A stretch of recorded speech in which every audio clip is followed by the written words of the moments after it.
Tuh. Waalaikumsalam Waalaikumsalam warahmatullahi warahmatullahi wabarakatuh. wabarakatuh. Silakan Pak Aldo. Terima kasih Pak Osep Budiana. Sebelumnya mohon izin, apakah suara saya terdengar di tempatnya Ibu Bapak semua? Jelas sekali, Betul, Pak. Pak. Baik, Jelas, terima Pak kasih. Aldo. Saya izin untuk memulai ya Ibu Bapak. Bismillahirrahmanirrahim. Assalamualaikum warahmatullahi wabarakatuh. Waalaikumsalam warahmatullahi Waalaikumsalam. wabarakatuh. Alhamdulillah, alhamdulillahirabbil alamin. Allahumma shalli ala sayyidina Muhammad wa ala ali sayyidina Muhammad. Bapak Ibu, jadi ini adalah sesi materi pamungkas ya. Jadi sesi materi pamungkas itu karena beberapa materi teknis itu sudah selesai, kemudian juga dari aspek pengetahuan dan keterampilan tugas sudah dijelaskan. Nah, harapannya mungkin Bapak Ibu sudah bisa selesai karena nanti tepat pukul 16 ya, semua tugas itu harus sudah direkap dan mudah-mudahan semuanya lulus. Nah, yang pertama saya ingin memastikan bahwa tidak ada yang tidak mengikuti sesi kelas siang ini. Jadi saya ingin memastikan kalau boleh kita on cam dulu Bapak Ibu. Boleh ya, saya pengen sedikit apa namanya saling berkenalan juga menyapa. Semuanya mengikuti Zoom ini ya Bapak Ibu ya. Nah, yang kedua, mungkin saya sebetulnya sangat ingin berbagi banyak hal, termasuk makanan minuman, tapi saya ini pelatihan online. Jadi saya mau pamer, saya baru saja dibuatkan kopi sama Pak Osep juga. Ini ada kopi Robusta, Arabica Bapak Ibu, tadi barusan.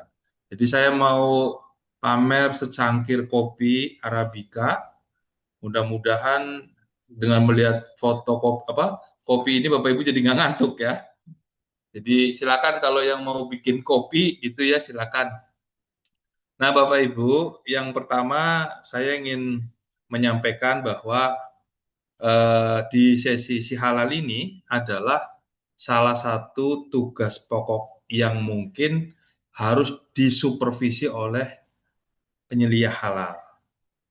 Nah, harapannya tentu ketika Bapak Ibu mengikuti pelatihan penyelia halal ini, setelah selesai, harusnya sudah siap untuk melakukan pendaftaran sertifikat halal, di mana satu-satunya platform yang dilakukan untuk pendaftaran adalah si halal BPJPH.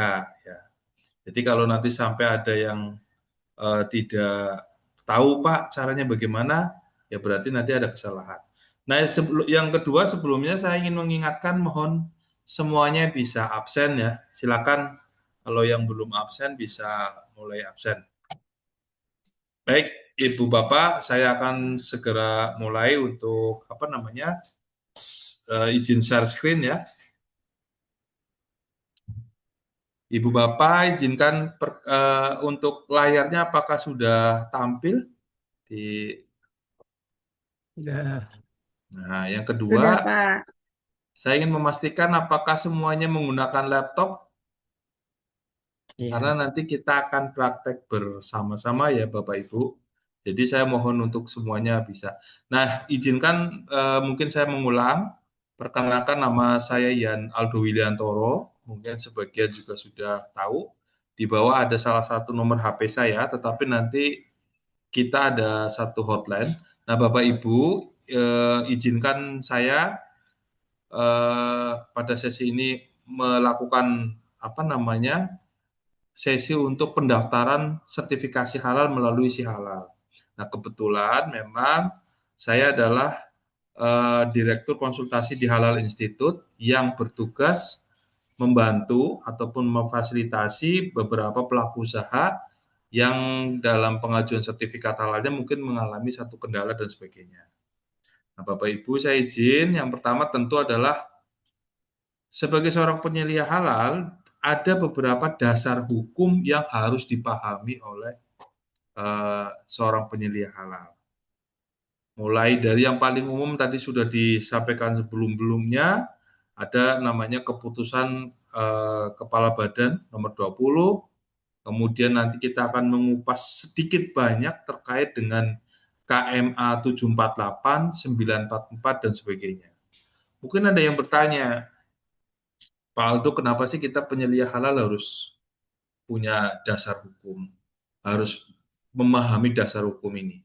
Bapak Ibu, jadi salah satu yang mungkin sedikit membedakan ketika kewajiban sertifikat halal yang saat ini yang menjadi wajib dari sebelumnya voluntary adalah sekarang seluruh aturan main dalam proses sertifikasi halal kan ada dasar hukumnya. Jadi ketika misalkan Bapak Ibu, Pak, harusnya produk saya itu masuknya kategori apa namanya produk pemanis, kok saya tiba-tiba ditolak dan sebagainya. Nah, itu banyak kasus ya Bapak Ibu ya. Nah, ini saya coba nanti menjelaskannya pun dalam banyak studi kasus. Contoh misalkan, ada rekan kita yang ketika mengajukan sertifikat halal, dia mengajukan pada saat itu adalah kategori untuk makanan. Produknya itu ada, yang pertama itu ada garam, garam dapur ya. Kemudian produknya ada, mohon maaf, apa itu namanya, penyedap rasa. Kemudian ada beberapa produk lain. Nah, pada saat dia maju, kemudian kan dikembalikan dengan catatan bahwa pengajuan harus diajukan dalam tiga pengajuan sertifikat halal yang terpisah. Mulai dari bahan tambahan pangan, terus kemudian ada bumbu dan sebagainya.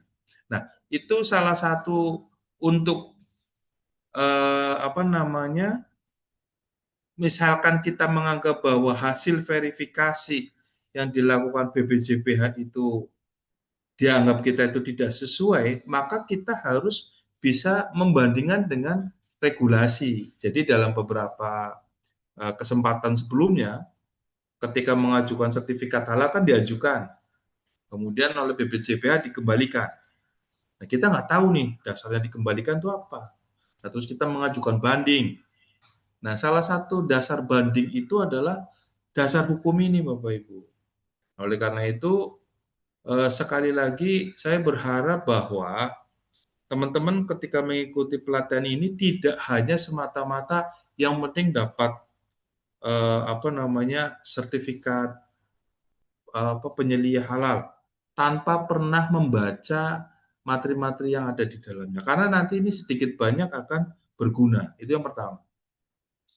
Yang kedua, mungkin karena banyak informasi yang mengatakan bahwa sertifikat halal itu berlaku seumur hidup, gitu ya. Sehingga rekan-rekan penyelia halal ini berpikir bahwa tugasnya penyelia halal ya sesimpel setelah dia nginput di si halal, terus kemudian sampai dengan sertifikat halal terbit, tugasnya selesai. Nah, informasi ini menurut saya kurang tepat, Bapak Ibu.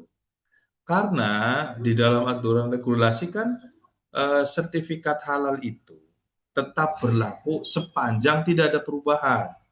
Dan kemarin BPJPH juga sudah menyampaikan bahwa akan ada namanya surveillance. Nah, ini jadi Bapak Ibu sekali lagi harus menekankan ketika nanti ada sesi materi Kepkaban 748, 944, diluangkan waktu untuk membaca, Bapak Ibu. Meskipun sekilas, makanya nanti kita akan coba kupas satu-satu ya. Nah, teman-teman, itu sekilas apa namanya, pembuka yang tentu harapannya saya berharap di angkatan 2.13 ini penyelia halal yang dihasilkan tentu adalah penyelia halal yang memang betul-betul kompeten. Dan saya kemarin mendengar, melihat dari hasil pelatihan itu diskusinya sudah tidak monoton. Kalau sebelumnya hanya bicara tentang makanan minuman, sekarang sudah bicara tentang chemical, barang gunaan dan sebagainya. Nah, nanti kita akan sedikit kupas di sesi dalam diskusi ini ya. Bapak Ibu, saya izin juga memperkenalkan kami di Pro Halal ya. Memang alhamdulillah kami telah membantu banyak pelaku usaha. Hampir di semua skema pengajuan sertifikat halal kami telah membantu mulai dari yang berupa barang sampai dengan berupa jasa. Nah, alhamdulillah ada banyak kesempatan ini kami juga ingin menyampaikan kepada Bapak Ibu, nanti misalkan di dalam 2 jam ini ternyata Bapak Ibu tuh masih merasa kok saya ada beberapa hal yang mungkin tidak jelas, Ibu Bapak nanti bisa menghubungi hotline kami di 0816 88 4411 atau mungkin nanti di dalam perkembangan selanjutnya perusahaan Bapak Ibu membutuhkan pendampingan dan sebagainya juga tidak perlu sungkan-sungkan untuk bisa menghubungi admin kami. Nah, saya akan mulai dengan kewajiban sertifikat halal dulu, ya, Ibu Bapak. Jadi saya sebetulnya agak khawatir kalau misalkan ketika lulusan penyelia halal itu tidak bisa membedakan kategori produk. Nah, sekarang kalau di dalam aturan kan ada namanya barang, ada jasa. Kemudian yang saat ini masuk dalam kewajiban di tahun 2026 adalah makanan, minuman, obat. Obat itu adalah yang diwajibkan adalah obat tradisional, berarti kan jamu dan sebagainya.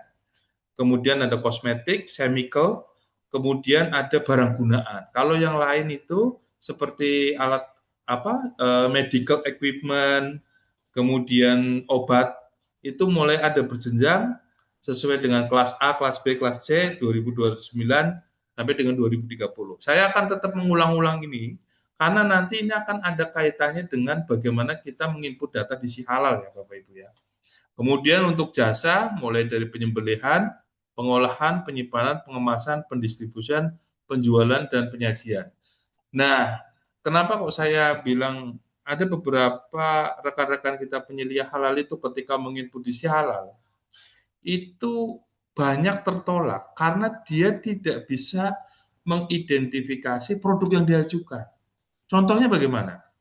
Contoh, ada satu pelaku usaha, dia itu usahanya adalah usaha ini Bapak Ibu, parutan, parut kelapa Bapak Ibu, ada jasa parut kelapa, di pasar gitu ya sebetulnya. Nah, kemudian dia menginput apakah itu produknya apakah itu kategori makanan ataukah jasa pengolahan, itu yang parutan. Kemudian ada lagi yang terkait dengan ada namanya tukang jasa giling daging. Kalau mungkin di toko-toko jelas ya, tapi ada juga yang kalau di pasar itu namanya jasa penggilingan daging ya.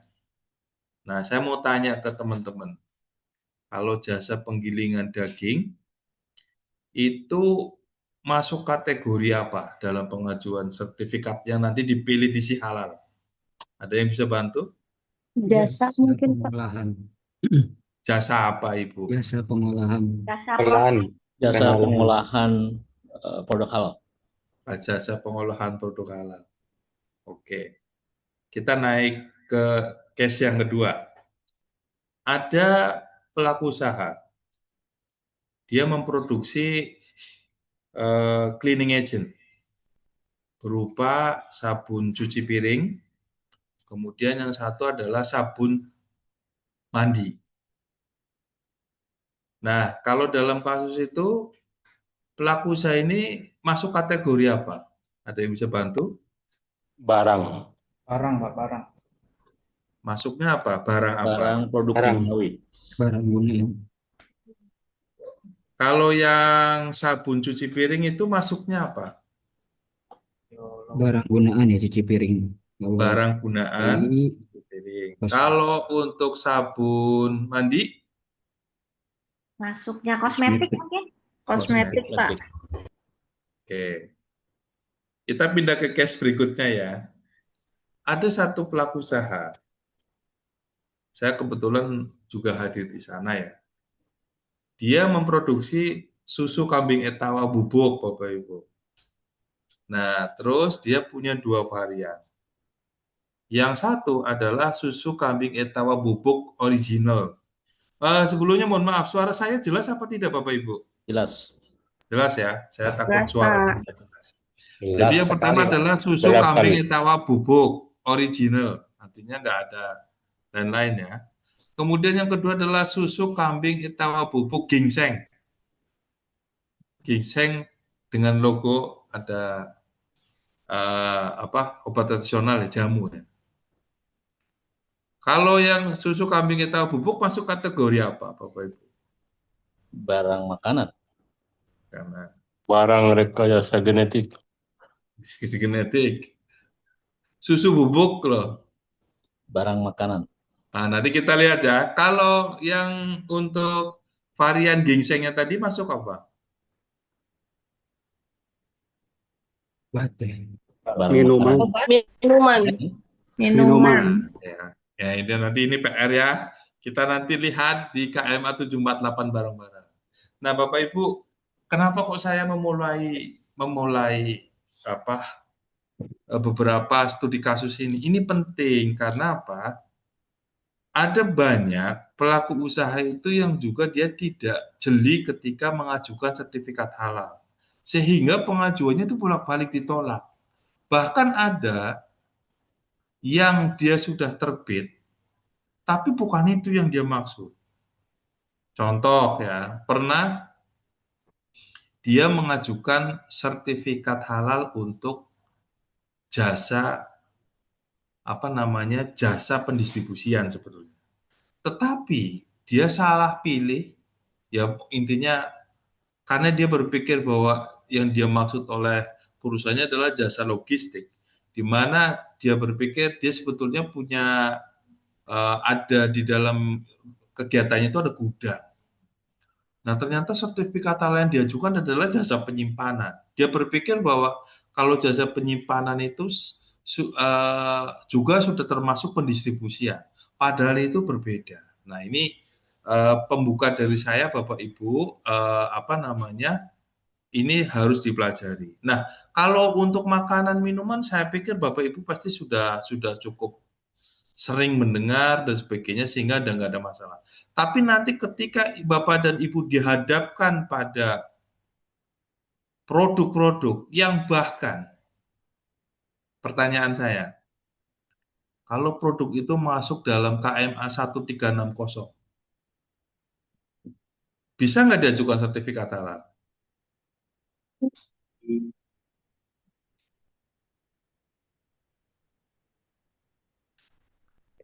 Pernah paham maksud saya? 1360? Bahan-bahan yang masuk dalam positive list bisa nggak disertifikat halal? Tidak perlu, Pak, karena natural ya. Bahan dari alam bisa ya, Pak? Pertanyaannya Bisa, adalah Dia tidak wajib. bukan perlu atau tidak perlu, bisa apa enggak? Bisa saja. Bisa saja. Betul. Bisa harusnya. Bisa. Tapi tidak Jawabannya wajib. bisa. Nah, nanti kita akan ini pembukaan ya Bapak Ibu, ini diskusi dulu dari awal sehingga saya ingin Bapak Ibu tuh harus mulai paham karena bisa jadi ketika Bapak Ibu sekarang hanya ngurusi makanan, suatu saat nanti akan menangani produk-produk yang lain. Tetapi saya akan coba bedah. Jadi yang secara umum kan kategori dibagi menjadi 2, ada yang berupa barang, ada yang berupa jasa. Ada makanan, minuman, obat, kosmetik, kimia, biologi, rekayasa genetik, barang gunaan. Kemudian untuk jasa ada penyembelihan, pengolahan, penyimpanan, pendistribusian, pengemasan, penjualan, dan penyajian. Nah, contoh saja. Jadi kemarin itu kan ramai Pak. Saya kebetulan memberikan sosialisasi di salah satu perusahaan percetakan ya. Jadi, sekarang kan lagi Pak alat tulis masuknya apa? Ini kan di KMA 2021 tuh. Tinta, lem, kertas cetakan Quran, ballpoint, alat tulis dan perlengkapan kantor. Dan ini Bapak Ibu, kita harus paham ini. Jadi nanti kita akan bahas di berikutnya ya.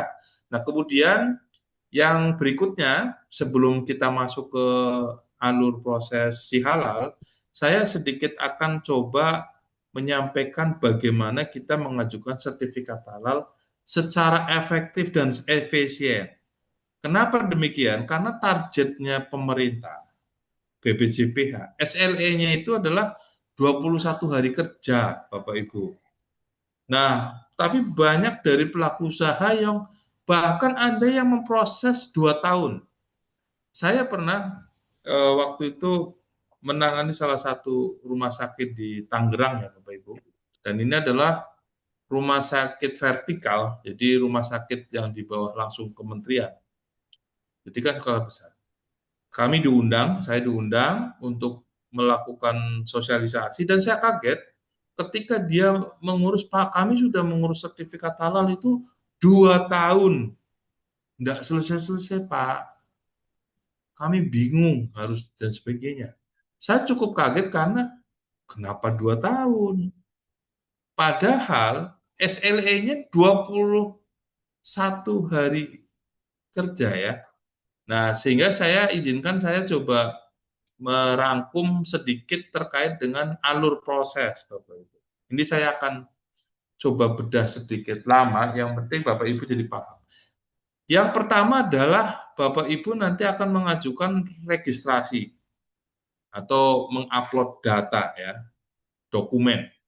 Sekarang sudah tidak ada dokumen hard copy ya. Jadi nanti yang di-input adalah di registrasi ini. Nah, setelah proses registrasi dianggap selesai, maka selanjutnya adalah ketika sudah disubmit, itu selanjutnya adalah BPJPH akan melakukan verifikasi. Jadi nanti BPJPH akan memeriksa kesesuaian kategori, kemudian akan mengecek kesesuaian dokumen persyaratan, kemudian kesesuaian produk dan bahan yang digunakan. Berapa lama waktu yang dibutuhkan dari proses registrasi ke verifikasi? Dalam pengalaman saya, untuk saat ini itu prosesnya 1-5 hari. Ini saya tidak bicara terkait dengan SLE ya, tapi pengalaman saya itu 1-5 hari itu sudah selesai. Kalau ternyata nanti ada yang tidak sesuai, maka dikembalikan lagi. Nah, kemudian setelah dokumen itu selesai, sudah dianggap sesuai, maka BPJPH akan berkoordinasi dengan LPH untuk menghitung biaya. Biayanya berapa, dan sebagainya. Nah, nanti setelah biaya sudah, maka selanjutnya akan muncullah invoice. Kita akan melakukan payment, kemudian setelah dirasa siap, maka nanti akan dilakukan audit. Ya, nah, audit itu sendiri secara umum kan ada beberapa bagian ya. Yang pertama adalah pra-audit. Jadi Bapak Ibu nanti akan diperiksa dokumen-dokumennya di tahap pertama. Kemudian setelah itu nanti akan dilakukan visitasi ke lapangan. Nah, setelah hasil audit ini kan nanti ada temuan-temuan ataupun ketidaksesuaian dan sebagainya. Bapak Ibu akan diberikan waktu kurang lebih 5 hari kerja untuk memperbaiki. Nanti kalau misalkan, Pak, kurang waktunya, nanti bisa ditambah lagi.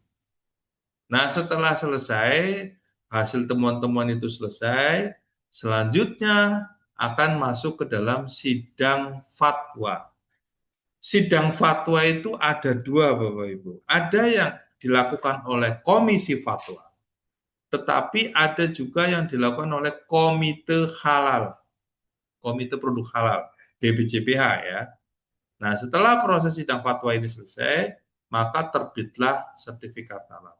Dalam pengalaman saya, proses dari sidang fatwa sampai dengan sertifikat halal terbit ini kurang lebih 2-3 hari. Jadi sebetulnya nggak lama.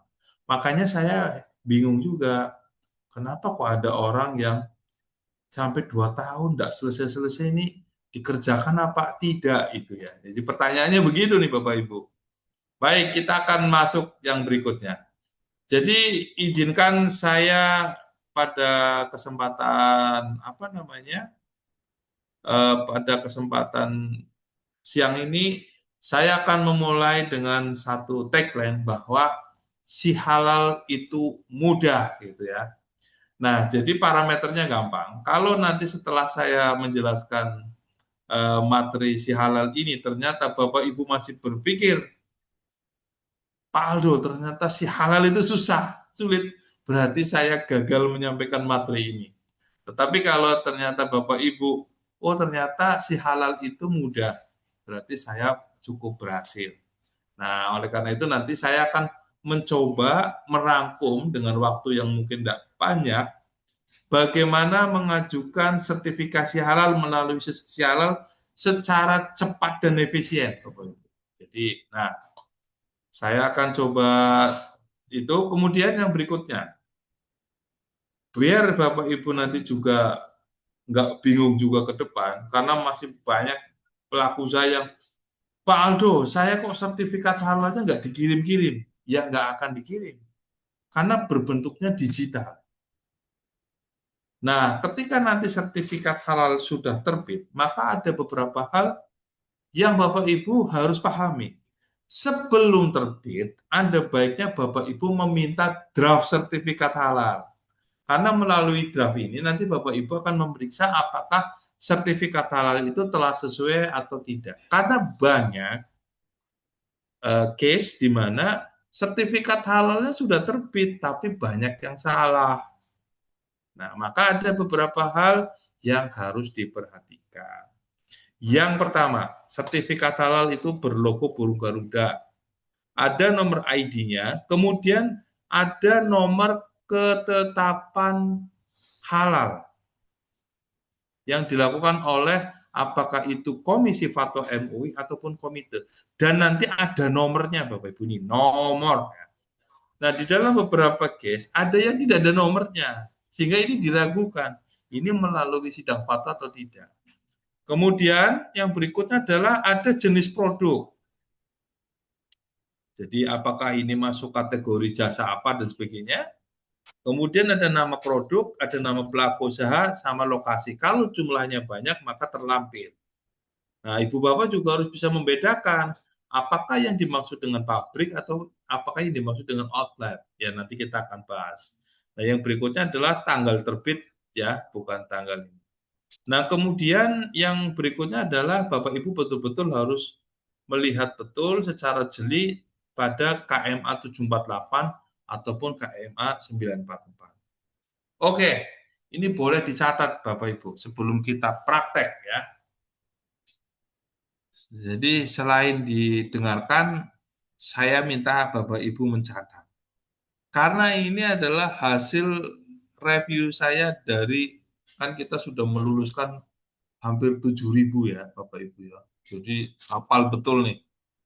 Nah, yang pertama Bapak Ibu, pastikan Bapak Ibu ketika melakukan pendaftaran si halal harus memiliki nomor WA dan email aktif. Maksudnya bagaimana Pak? Ada beberapa nomor WA, tapi nomornya nggak aktif, hangus, kadaluarsa, ya. Jadi ini banyak case-nya. Apa yang terjadi ketika misalkan ternyata nomornya hangus, sebetulnya nanti tinggal menunggu aja nomor WA-nya hangus. Dan ini akan sedikit banyak mengganggu ketika Bapak Ibu sudah sedang terburu-buru dan sebagainya ternyata hangus. Nah, Pak Aldo, bila mana terjadi ternyata kita sudah punya akun si halal, tapi ternyata nomor WA-nya hangus, bisa diajukan klaim ke BPJPH. Tetapi yang perlu dipahami adalah Bapak Ibu bahwa salah satu aset yang harus dijaga selain dokumen manual SJPH dan seluruh dokumen-dokumen pendukung adalah akun si halal. Loh, apa hubungannya? Karena seluruh mekanisme sertifikat halal kan ada di akun si halal. dokumennya di situ, sertifikat halalnya di situ, ketetapan halalnya ada di situ, QR code-nya ada di situ. Nah, ada beberapa rekan kita di pelaku usaha. Suatu ketika dia kan dia sudah punya sertifikat halal ya Bapak Ibu. Kemudian didatangi oleh tim Satgas. Nah, pertanyaan pertama dari tim Satgas kira-kira Bapak Ibu tahu nggak? Apa? Kira-kira deh.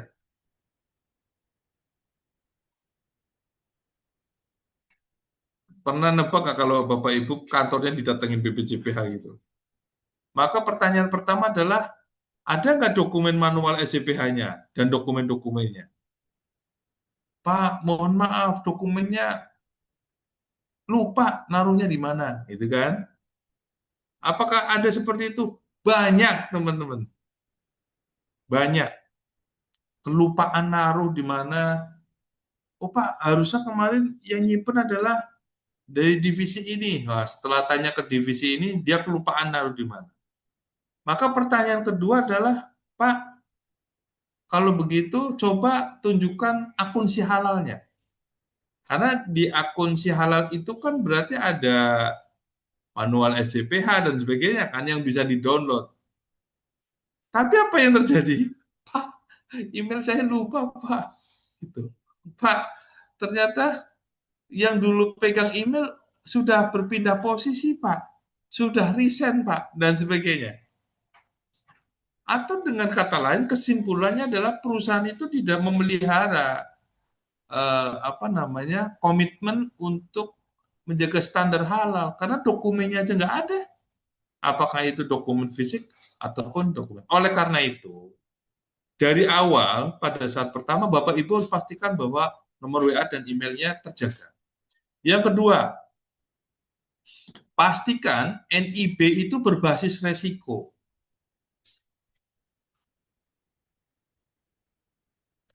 Pastikan NIB berbasis resiko dan KBLI-nya bersesuaian. Ini maksudnya apa? Ini teman-teman boleh catat ya. Misalkan, kan ada beberapa perusahaan yang mungkin KBLI-nya masih versi lama, Bapak Ibu. Belum diupdate di OSS. Ini segera diupdate, disesuaikan dengan NIB yang berbasis resiko. Itu yang pertama. Yang kedua, KBLI-nya disesuaikan. Maksudnya bagaimana, Pak Aldo? Misalkan kalau di sini ada nggak yang punya produk Bu? Kalau Bu Nisa Fatonah Wahdah Iya, Pak. dari pelaku usaha atau dari mana Ibu? Dari rumah sakit, Pak, gizi, bagian gizi Oke. dan tata boga. Oke. Kalau di rumah sakit, kan berarti yang akan diajukan sertifikat halal adalah apa? Instalasi gizi ya. Iya, betul, Pak. Nah, instalasi gizi ini berarti KBLI-nya apa? Harusnya Catering dan terkait, sebagainya kan? betul. Nah, Ya, jasa catering, jasa boga dan catering. ya. Ada perusahaan bahan kimia, misalkan. Tapi di KBLI-nya adalah produk elektronik. Sesuai nggak Bapak Ibu? Nggak sesuai. Ada usahanya rumah potong hewan. KBLI-nya rumah makan. Sesuai nggak? Ya. Nah, ini dari awal, maka sudah dipersiapkan terkait dengan kesesuaian. Kemudian yang ketiga, ini penting Bapak Ibu. Ini tolong dicatat benar. Kesalahan paling banyak.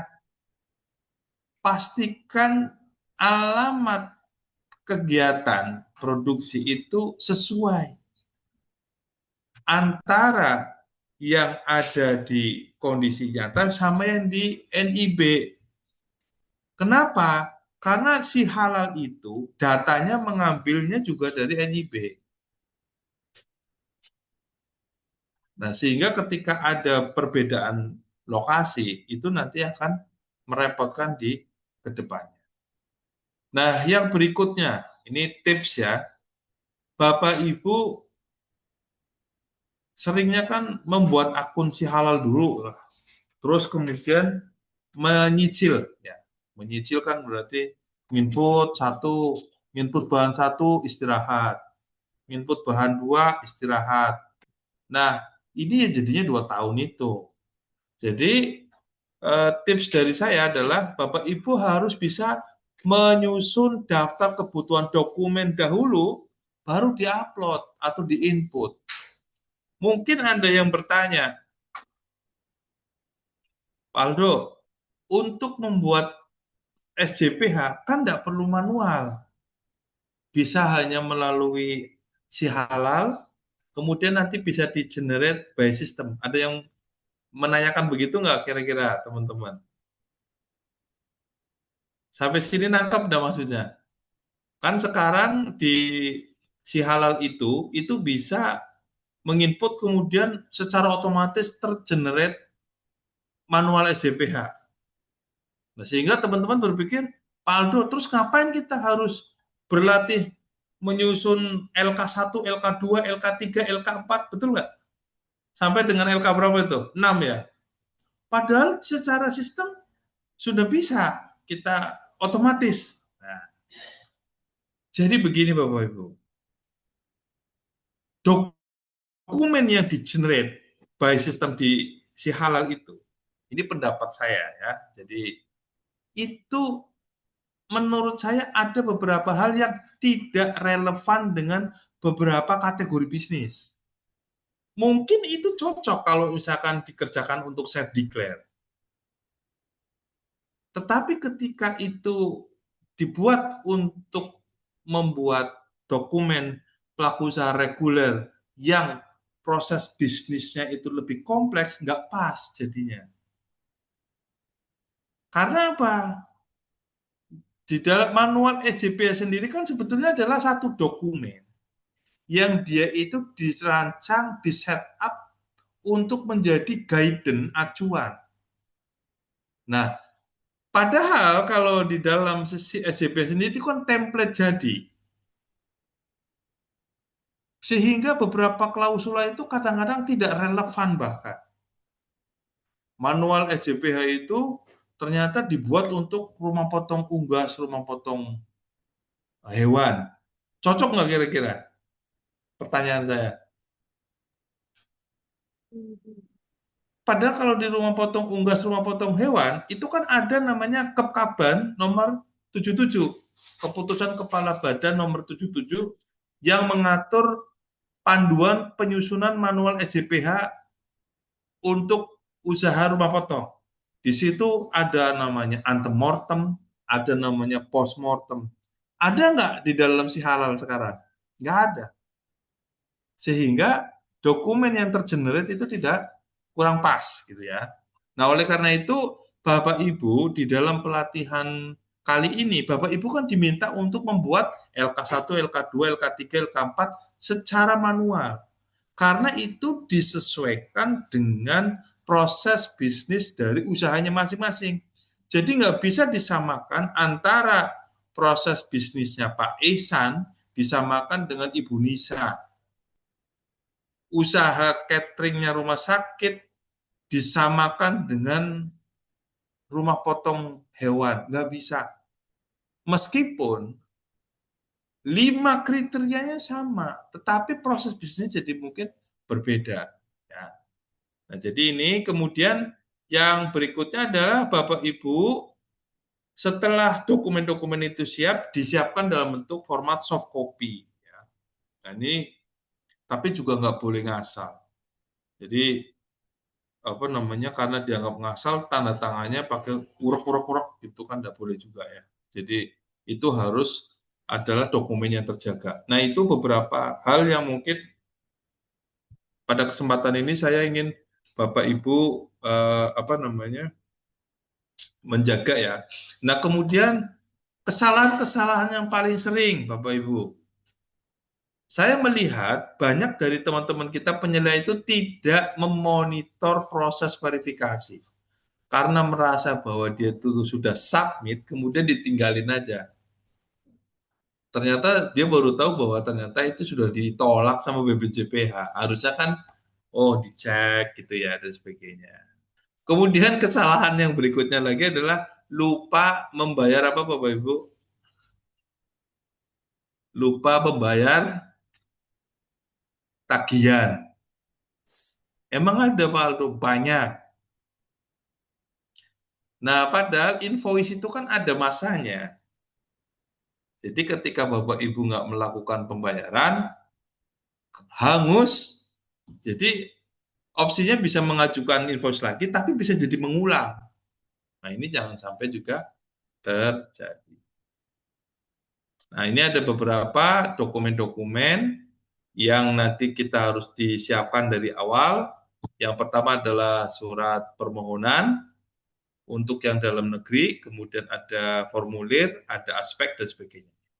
Nah, sebelum kita nanti praktek, kalau ada yang mau ditanyakan, silakan teman-teman.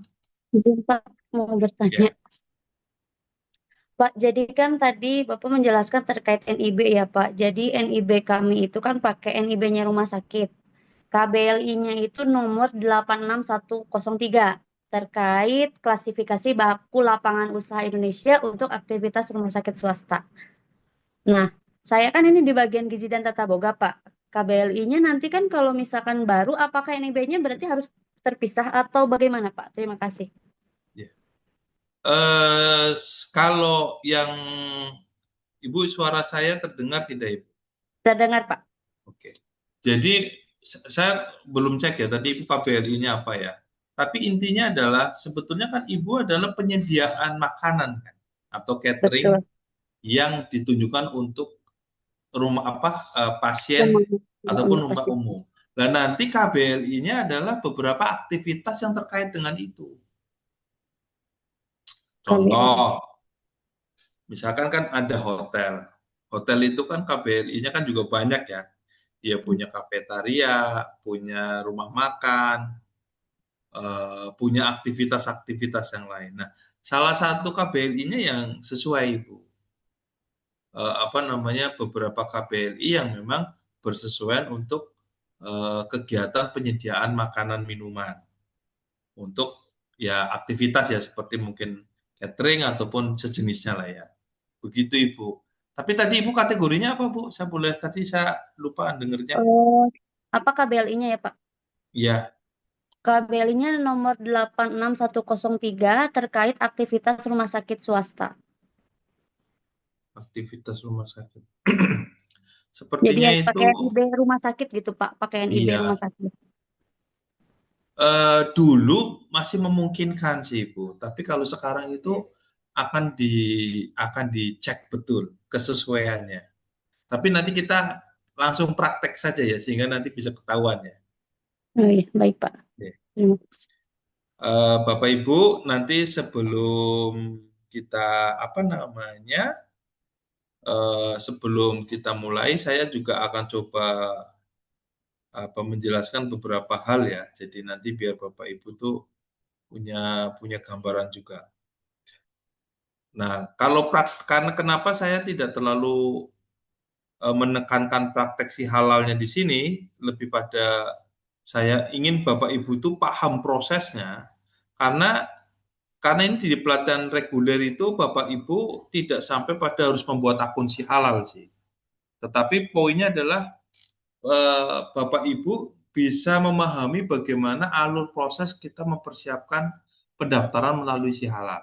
Nah, sehingga di sesi awal ini saya menekankan berkali-kali apa saja sih yang harus disiapkan ketika kita itu akan mengajukan sertifikat halal melalui si halal.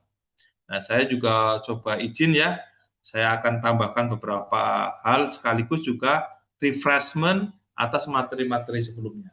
Nah, Bapak Ibu, tadi kan ada beberapa dokumen-dokumen awal yang harus disiapkan. Mulai dari surat permohonan, pengisian formulir, dan sebagainya, yang nanti akan diinput melalui si halal. Nah, salah satunya adalah dokumen-dokumen yang terkait dengan dokumen sistem jaminan produk halal. Nah, ini dokumen-dokumen ini kan nanti juga yang akan diinput di si halal. Nah, saran saya dokumen-dokumen ini disiapkan dahulu, kemudian baru diinput. Bukan Bapak Ibu menginput sambil menyusun dokumen, itu menjadi tidak efektif.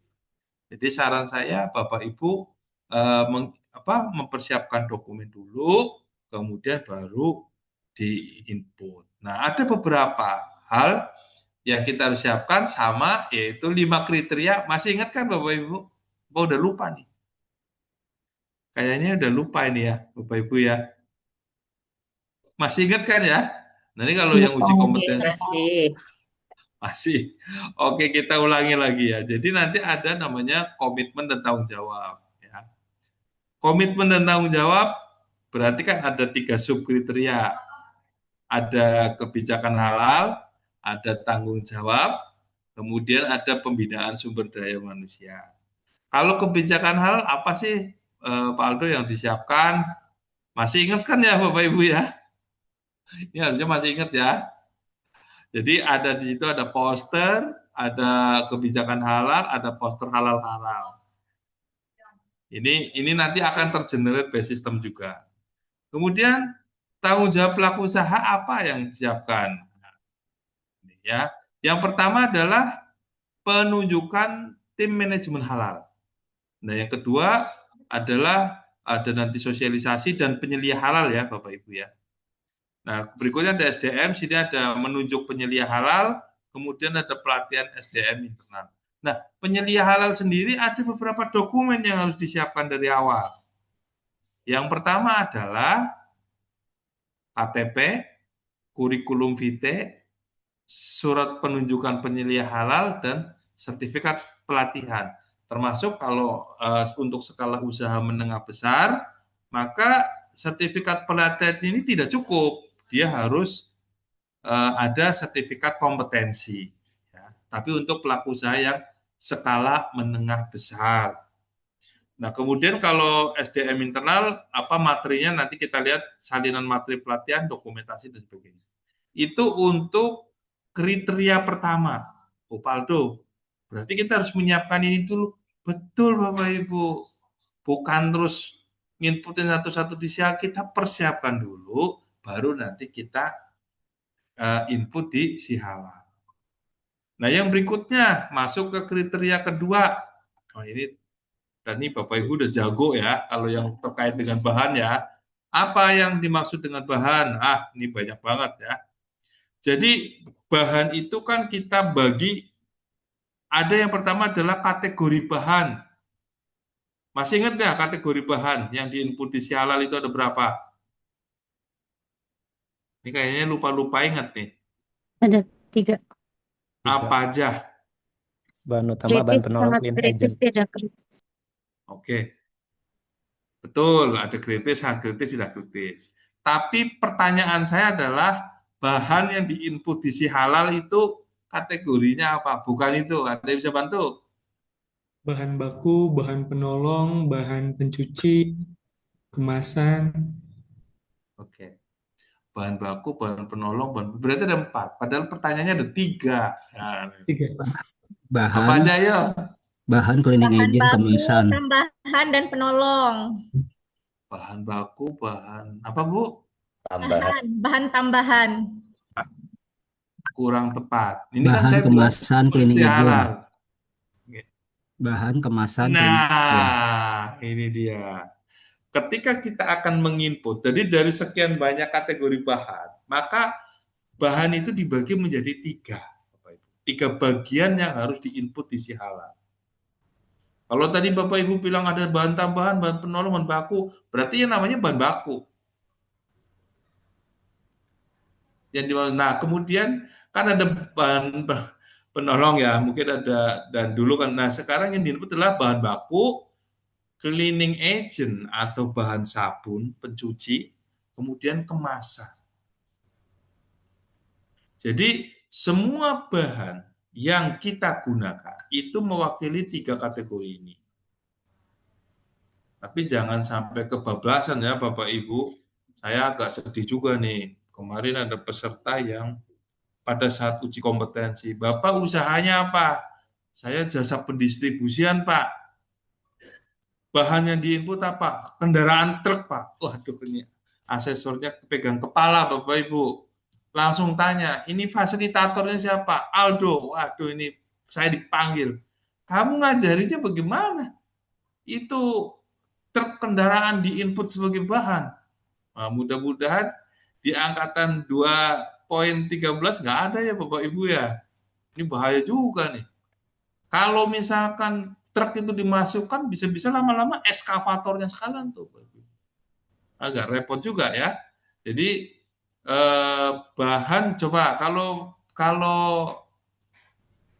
kalau jasa pendistribusian, sekarang ini apa saja yang diinput? Bahan apa ayo, Bapak Ibu? Apa ayo? Ini biar Bapak Ibu harus paham juga nih. Jasa pendistribusian apa? Bahan bakunya? Bahan baku orang, Pak. Orang. Barang-barangnya, Pak. Bapak fasilitatornya siapa yang tadi bilang orang? Wah ini tadi yang ngajak. Wah gawat lagi nih kalau yang diinput orang. Wah ini. Ya coba. Apalagi Pak tebak-tebakan nih. Tempat, Pak. Tempat bahan baku, barang-barang. Produknya apa yang akan didistribusi? Barang, tempat barang. Tadi Bapak Ibu mendengarkan materi bahan tidak nih? Kalau nanti tempat itu sama saja kita memasukkan truknya itu Ibu. Barang yang didistribusikan, Produk Pak. yang akan didistribusikan, Pak. Produk yang akan distribusikan kan bukan punya kita Ibu. Medianya. Layanannya. Kalau produk yang diangkut kan bukan punya kita. Oke. Ada yang bisa nebak lagi? Jasa pengemasannya, Pak. Oh ya. Jadi kalau Penyimpanan. kita jasa pendistribusian, maka yang kita gunakan apa? Air. Apakah itu air sumur atau air apa? PDAM. Kalau ternyata pakai filter, berarti filternya diinput. Kan begitu Bapak Ibu? Betul nggak? Nangkep ya? Kemudian sabun, ya sabun lah ya, buat bersih-bersih. Truknya kan diinput, buat mandi karyawannya, buat cuci tangan karyawannya diinput, buat ngepel lantainya, buat ngepel apa, macam-macam. Kemasan, ada yang menggunakan wrapping, ada yang menggunakan kayu, ada dan sebagainya. Ini diinput. Sampai sini poinnya nangkep nggak Bapak Ibu? Kalau produk gampang ya, kalau yang berupa barang ya. Silakan kalau ada yang mau tanya. Pak mau nanya, Pak. Berarti Ya, kalau silakan. yang jasa pendistribusian itu berarti bisa kayak bensin gitu bahan bakunya nggak sih, Pak? Bukan Ibu. Bukan.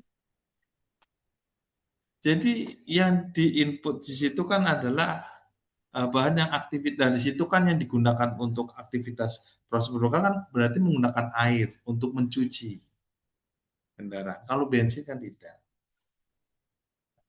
Oke. Kalau paletnya atau troli-trolinya gitu, Pak? Paletnya masuk kategori apa? Kemasan. Karena itu bagian dari untuk packaging kan, Bapak, Ibu?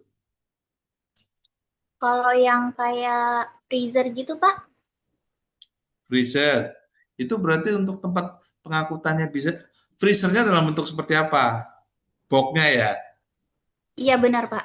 Menjadi ruang lingkup. Yaitu berarti menjadi satu bagian untuk mengemasnya ya. Sistem pengangkutannya. Boleh. Itu termasuk sikat dan kain pel termasuk? Sikat dan kain pel sebetulnya untuk itu bisa diinput Pak sebagai bagian dari untuk kebersihan. Ditanyakan untuk apa? Labnya ya.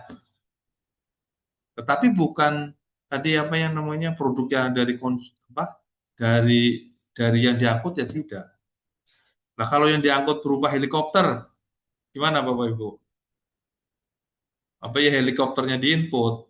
Begitu ya Bapak Ibu ya. Poinnya nangkep ya sampai sini ya. Nah sekarang pertanyaan berikutnya kalau jasa penyimpanan kurang lebih sama ya. Nah, ompreng pernah dengar nggak? Iya. Apa bahannya?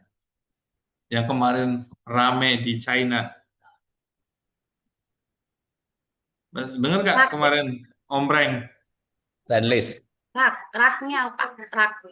Susun ombreng. Ombreng kan dibuat dari apa Bapak Ibu? Stainless. Stainless coil ya. Terus apa lagi?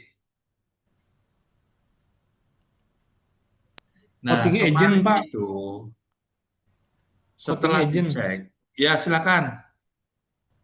Coating agentnya, Pak. Ya, betul. Jadi pada saat temuan di China itu kan setiap proses itu kan ada oil apa namanya? Bukan pelumas ya kayak pelumas itu ya. Nah, memang yang di sana itu digunakan ada beberapa bahan yang materialnya non halal. Tapi kalau saya lihat di Indonesia dia sudah menggunakan apa beberapa oli-oli yang berbahan alam ya, bukan. Nah, tapi sampai sini Bapak Ibu udah paham ya membedakan antara bahan, kemasan sama cleaning agent ya. Insya Allah ya. Allah paham, Pak Aldo. Amin. Enggak maksud saya begini, jangan sampai Bapak ditanya bahan yang diinput apa? Motor. Waduh ini Aldo ini yang ngajarin nih. Bahaya ya, jadi jangan sampai begitu. Ya. Oke, kemudian kita harus mengenal apa itu yang disebut dengan dokumen pendukung bahan. Sudah diajari ya. Ada sertifikat halal BPJBH, ada LHLN, COE, MSDS, halal statement, diagram alir, surat pernyataan, dan lain-lain. Nah, kalau bahan ini maka Bapak Ibu nanti kategorinya adalah bahan bersertifikat halal atau bahan yang tidak bersertifikat halal. Kalau bahan tidak bersertifikat halal, dokumen pendukungnya adalah dokumen seperti COE, MSDS, dan sebagainya. Tapi kalau dia punya sertifikat halal, berarti dia kategori sertifikat halal. Nanti kita praktek, nggak usah khawatir. Kemudian yang perlu dipersiapkan juga adalah dokumen ketelusuran bahan. Apa saja? Ini kan contoh ya. Ada invoice, surat jalan, surat pernyataan konsistensi bahan, ada foto kemasan bahan, ada label, dan sebagainya. Nah, ini yang terkait dengan bahan. Saya berharap Bapak Ibu sudah memahami. Kemudian yang terkait dengan proses produk halal. Tadi di unit kompetensi keberapa ya Bapak Ibu ya? Melakukan pengawasan, kemudian penanganan produk. Nah, di sini ada menyiapkan SOP atau instruksi kerja. Kalau secara umum sih ada 17 SOP, tapi saya pernah membantu pada saat itu, saya membantu beberapa rumah sakit ya, yang vertikal itu, saya membuat hampir 100 lebih SOP Bapak Ibu. Banyak sekali. Nah, ini disesuaikan dengan kompleksitas dari bisnisnya masing-masing. Nggak bisa disamakan antara satu bisnis dengan bisnis yang lain. Kemudian yang berikutnya ada checklist, penyucian, dan sebagainya. Nah, kemudian masuk dalam kategori produk, penamaan produk, SOP, kemudian ada evaluasi. Nah, saya pikir ini beberapa hal yang Bapak Ibu harus tahu. Nah, sebelum kita masuk ke praktek si halal, apakah Bapak Ibu ada yang mau ditanyakan? Silakan. Ini udah sore kok, kayaknya kok lemes gitu ya, Bapak Ibu ya. Sudah hari ketiga Pak Aldo kayaknya ini. Alhamdulillah. Kalau begitu, saya harus pamer kopi lagi. Insya Allah ini kopi tadi apa ya? Arabica. Luar biasa. Ini jadi biar Bapak Ibu nggak ngantuk, lihat, kopinya nggak kelihatan ya. Kopinya nggak kelihatan. Jadi tolong jangan ngantuk nih, hari ini pengumuman ya. Khususnya bagi teman-teman yang absennya masih ada yang bolong-bolong tapi tugasnya belum dikerjain. Ini bahaya ya. Jadi jangan. Siap sudah jam 5:30 Pak. Oh, mantap nih Ibu. Insya Allah nanti. Nah, yang kedua, saya mau kasih bocoran. Biasanya yang nggak lulus itu Bapak Ibu, yang jarang senyum ketika pelatihan. Wis. Itu udah repot itu kalau nggak jarang senyum. Ya, jadi tolong semuanya senyum. Silakan Pak Zakaria. Baik, Pak. Terima kasih, Pak. Assalamualaikum, Pak Aldo. Saya Jakaria, Salam. Pak. Saya mau tanya, Pak, mungkin selama pengalaman Bapak dalam input si halal terkait juga dengan verifikasi validasi, itu adakah yang eh, eh, jadi kebetulan industri kami itu industri tekstil, Pak. Ekosistem tekstil halal itu kan belum se-establish industri makanan, minuman gitu kan. Belum seperti kosmetik dan lain sebagainya. Ada pengalaman kami eh, mendampingi dan menginputkan bahan, namun bahan tersebut itu kan tidak belum bersertifikat halal ya, dikarenakan memang ekosistemnya belum tumbuh ya, eh, belum established dengan baik gitu kan. Nah, eh, kemudian ada yang bahan baku sebenarnya memang di pasaran sudah ada, namun pertimbangan perusahaan itu kan tidak hanya melihat, eh, maksud saya pertimbangan perusahaan itu agak tidak semudah membalikan tangan, merubah atau mengganti suatu bahan dengan bahan yang lainnya, Pak. Akhirnya disertakanlah dokumen pendukung. Nah, namun sama verifikator itu dikembalikan dengan alasan sudah ada yang bersertifikat halal. Nah, eh, kira-kira Pak, menurut Bapak, adakah Bapak pernah mengalami punya pengalaman seperti itu, Pak? Eh, Kemudian kira-kira bagaimana Pak cara kita dalam menyikapinya dan apa ya, seperti itu Pak. Demikian Pak. Ya, terima kasih Pak Zakaria. Jadi kita akan coba melihat case ini. Ini teman-teman, mohon ini menarik ya. Jadi saya berharap teman-teman dengarkan. Bapak adalah manufacturer untuk tekstil ya. Kita batasi ruang lingkupnya dulu. Jadi terus kemudian Bapak mengajukan pengajuan sertifikat halal, kemudian oleh si verifikatornya BPJPH dikembalikan dengan catatan bahan tidak menggunakan sertifikat halal. Begitu ya Pak Zakaria ya? Oke, jadi yang pertama, lagi-lagi yang kita gunakan adalah aturannya, regulasinya. Yang pertama adalah BPJPH sendiri membolehkan, masih memungkinkan beberapa bahan itu dokumen pendukung bahannya bukan sertifikat halal. Sepanjang itu bisa dilakukan traceability kehalalannya. Jadi dokumen pendukung itu bisa COA, bisa MSDS dan sebagainya. Kecuali memang kalau untuk makanan, minuman, dan hewan sembelihan itu udah final. Tetapi untuk produk-produk yang masa wajibnya itu masih mungkin masih berjalan, kemudian itu berasal dari luar negeri, dokumen pendukungnya masih memungkinkan yang lain. Jadi saya sebetulnya cukup surprise juga ketika ada verifikator yang melakukan penolakan dengan catatan pengajuan ditolak karena bahannya tidak halal, tidak menggunakan sertifikat halal ya. Kecuali kalau produknya Pak Zakaria adalah makanan minuman, itu oke lah.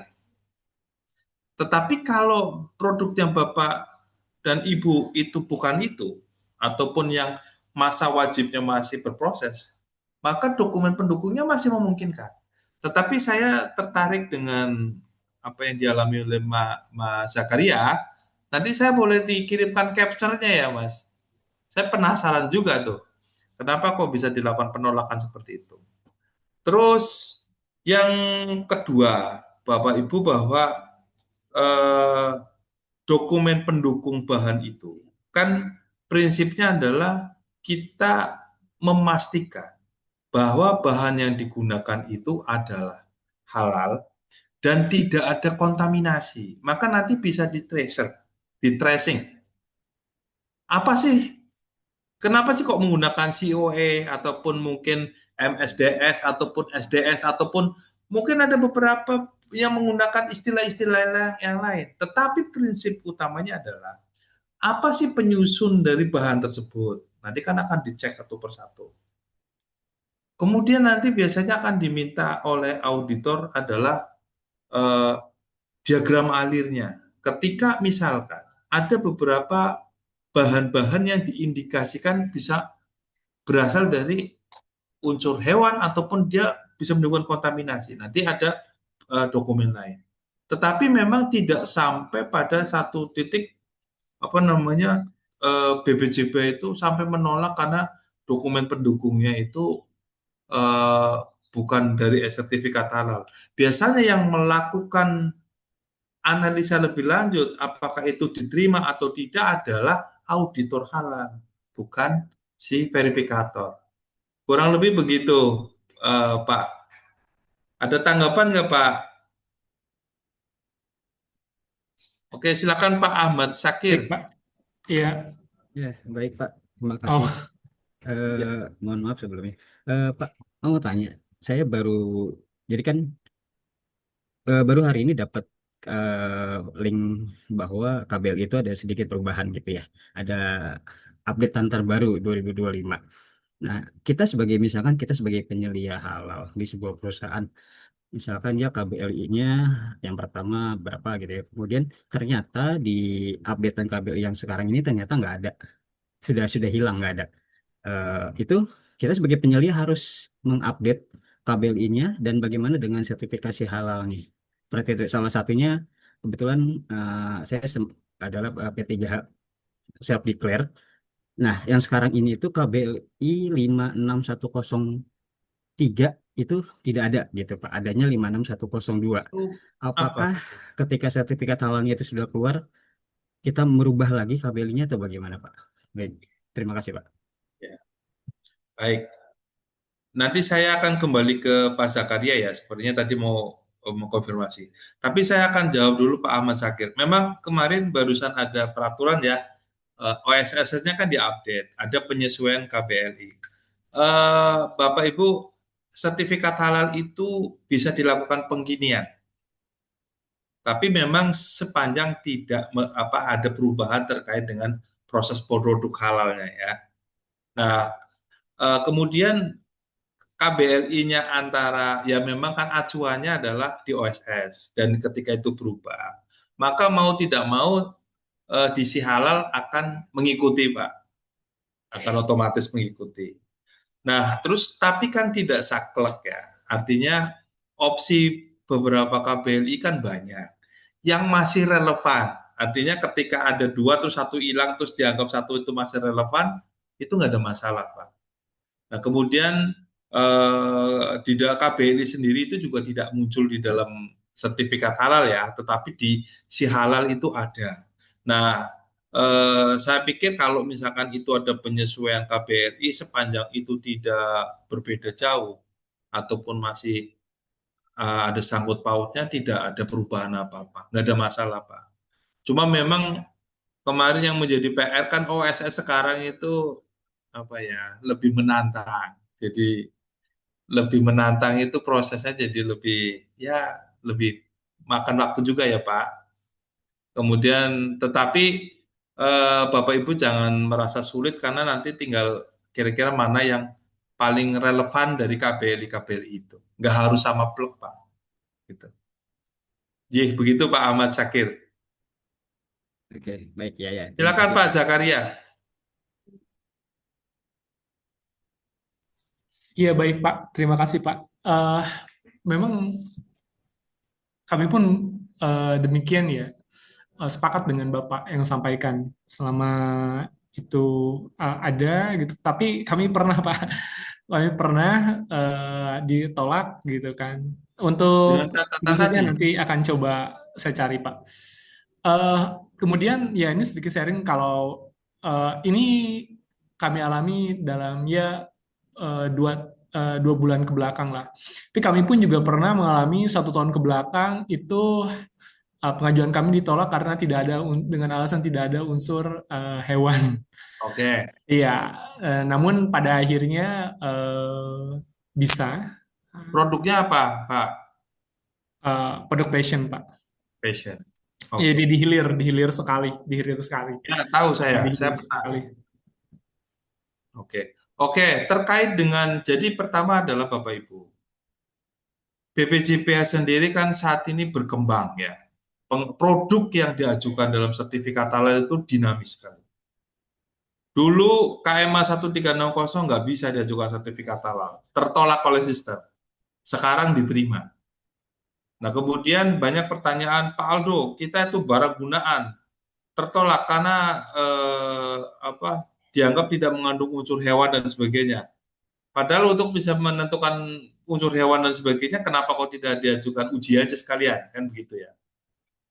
Dan prakteknya. Nah, tips dari saya adalah, Bapak Ibu, ketika kita mengajukan sertifikat halal, kita harus bisa mendeskripsikan produk kita. Kenapa itu di sertifikat halal? Nah, salah satu pertimbangannya, selain itu mengandung unsur hewani dan sebagainya adalah produk kita itu berhubungan dengan makanan, minuman, obat, dan kosmetik. Satu itu. Yang kedua, ketika misalkan ada beberapa, memang khususnya yang tekstil ya, jadi kan tekstil dalam hal ini, ada yang tertolak, tapi ada yang terima. Tetapi sepanjang kita bisa mendeskripsikan urgensi dari sertifikat halal dan diinformasikan kepada verifikator, itu bisa lolos. Nah, kemudian ada juga kasus terkait dengan medical equipment. Medical equipment. Jadi medical equipment itu kan ada yang, Pak, kita maju tertolak. Kita maju tertolak gitu ya. Nah, kita akan lihat dari kelas apa. A, B, C, dan C. Nah, tapi saat ini masih dalam taraf diskusi panjang memang, Pak, kalau yang medical equipment itu. Karena contohnya misalkan ada kan ring jantung ya Bapak Ibu ya. Ring jantung. Itu kan ada yang berbahan dari hewan halal dan ada yang berbahan dari haram.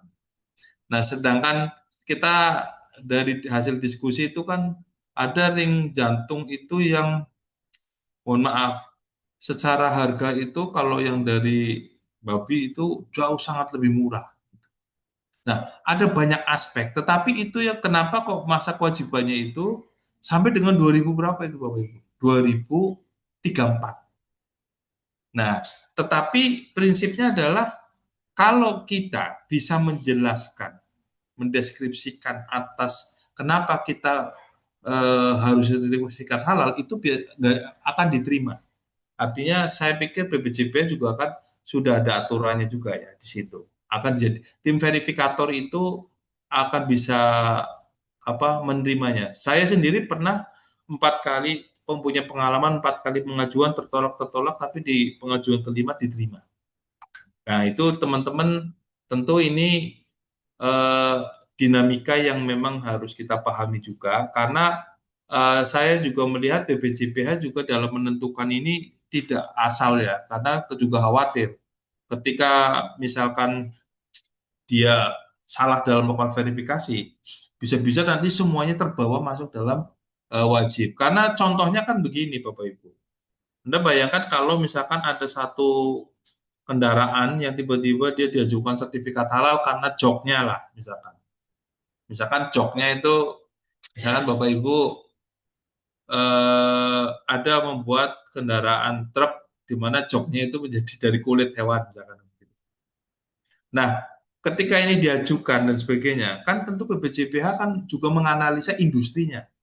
Karena kalau satu itu lolos, bisa jadi nanti yang lain juga akan, ini akan jadi PR. Nah, tapi ini yang ingin saya sampaikan adalah BPJPH itu membuka komunikasi kepada pelaku usaha. Jadi ketika Bapak Ibu ada yang kok tidak pas, lakukan komunikasi.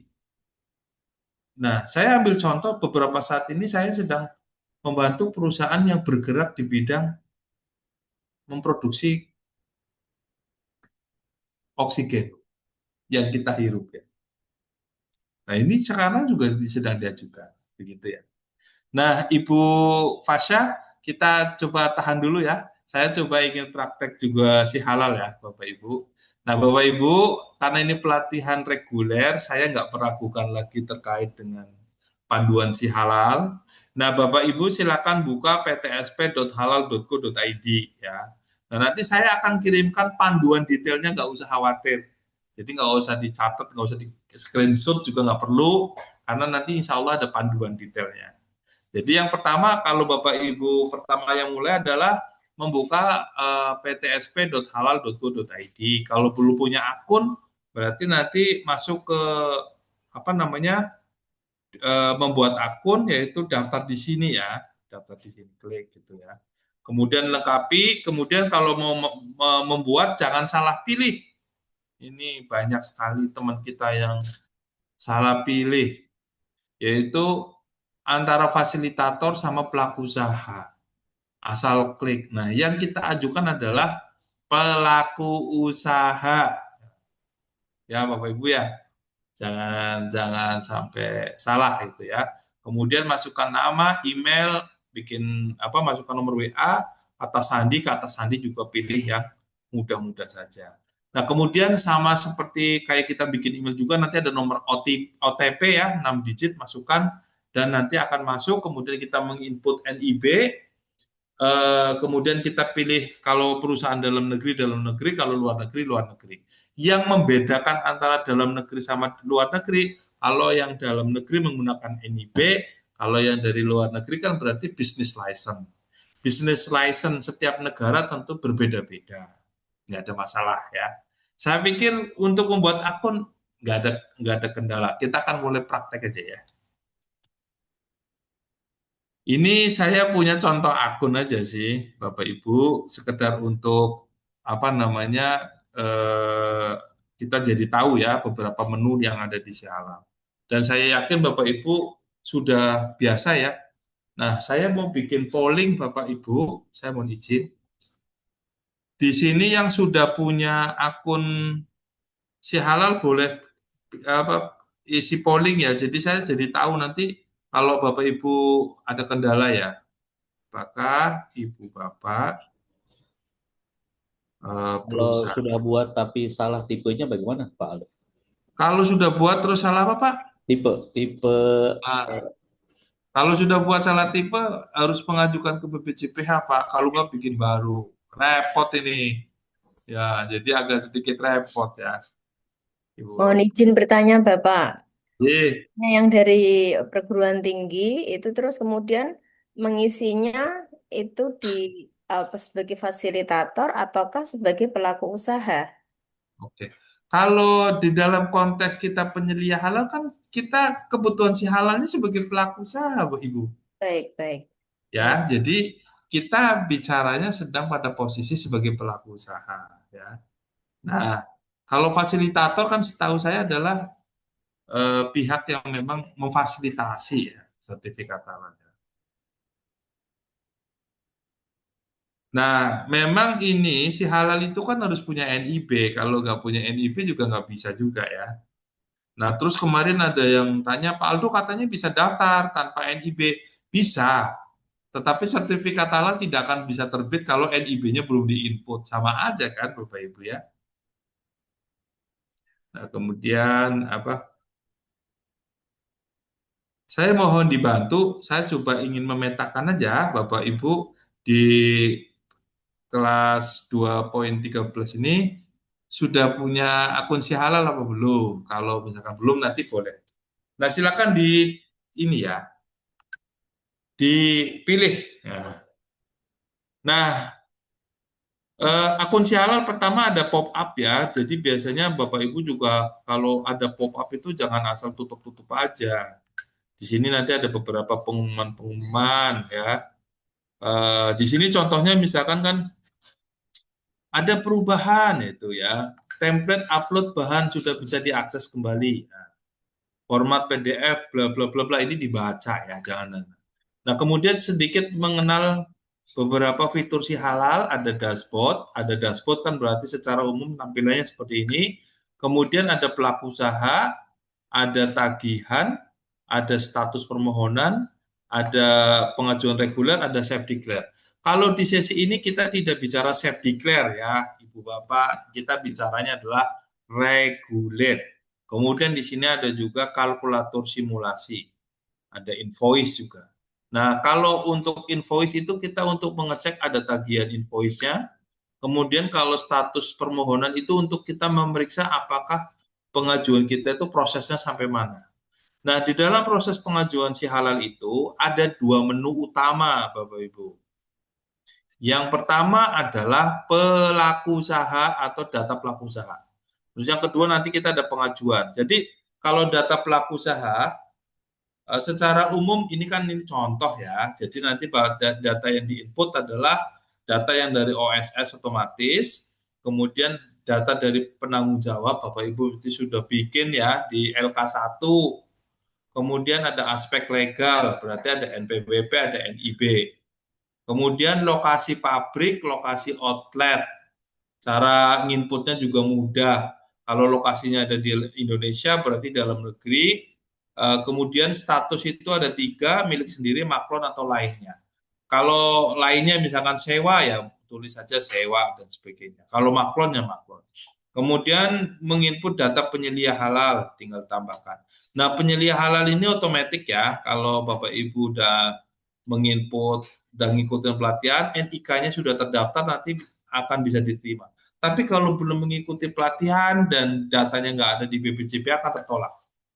Ini saya pikir nginput penyelia halal nggak susah ya Bapak Ibu ya. Mudah, nanti kalau nggak ada tanya lah ya. Nah, sampai sini silakan ada yang mau ditanyakan dulu. Tadi Ibu siapa? Bu Fasya.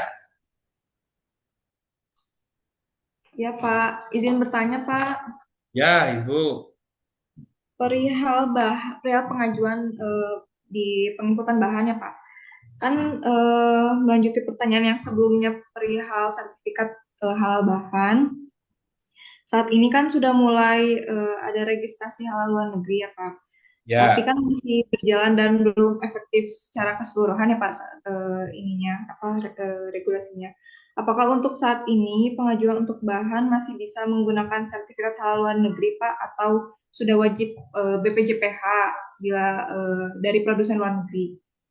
Terus jika kami menggunakan bahan tambahan semisal lecitin dan lecitin yang kami gunakan ini beragam produsen Pak, apakah harus didaftarkan semua dalam pengajuan? Tapi penggunaannya itu tidak serempak Pak, jadi hanya untuk alternatif saja. Gitu Pak. Terima kasih Pak. Ya, baik. Terima kasih.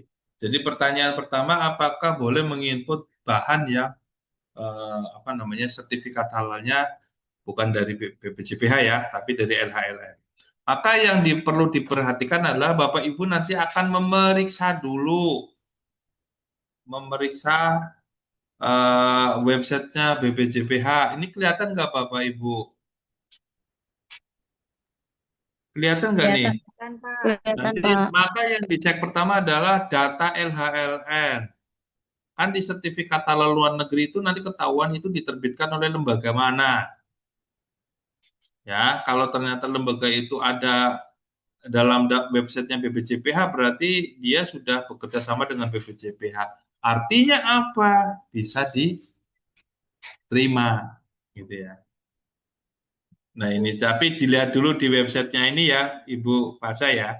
Nah kemudian yang kedua terkait dengan apakah semua bahan itu harus diinput dari all manufacturer, meskipun itu hanya sebagai alternatif bahan. Nah tugas seorang penyelia halal kan memang harus mempersiapkan seluruh bahan alternatif juga, yaitu diinput Ibu. Artinya memang bahan itu digunakan ya. Artinya, nah jadi memang kita juga kan ada mekanismenya, yaitu mempersiapkan bahan-bahan alternatif yang sesuai dengan standar. Jadi apakah itu baiknya diinput? Begitu Bu Pasha. Ada yang mau disampaikan dulu? Baik Pak, cukup Pak. Ya. Terima. Nah ini cuma banyak banget ya Bu Fasya, sampai 100 page ya, jadi nanti harus telaten ya. Lembaganya mana nih gitu ya. Tapi nanti kalau Ibu ada bingung boleh nanti WA ke call center kami ya. Baik Pak. Terima kasih Pak. Izin bertanya Pak Do. Ya. Ya, misalkan kita ada perubahan menu atau penambahan menu dari sisi olahan makanan nih Pak ya. Nah, itu Ya, kan berarti kita harus ada update eh, apa namanya? Halalnya harus diupdate ya Pak ya. Itu harus audit ulang atau hanya menambahkan bahan-bahan yang menjadi tambahan aja gitu Pak dari yang sudah oke. diaudit. Jadi kita masuk ke beberapa pertanyaan ya. Jadi pertanyaan itu kan, yang pertama adalah pengajuan itu bisa baru, bisa pengembangan. Nah, kalau pengembangan nih seperti yang tadi Bapak sampaikan, berarti ada penambahan menu, produk ya, atau penambahan ruang lingkup lokasi. Ya. Nah, apakah akan diaudit ulang? Betul, Bapak. Betul. Ya pasti sama halnya ketika pengajuan baru akan diperiksa kembali. Oh, Tetapi kan di dalam pemeriksaan yang berikutnya tentu akan jauh lebih lebih tidak seribet yang pertama karena beberapa dokumen awal kan sudah diperiksa sebelumnya sehingga nanti fokusnya hanya pada pengembangan. Tapi pasti akan dilakukan audit kembali, Bapak. Begitu, Bapak. Ya, baik. Terima kasih, Pak.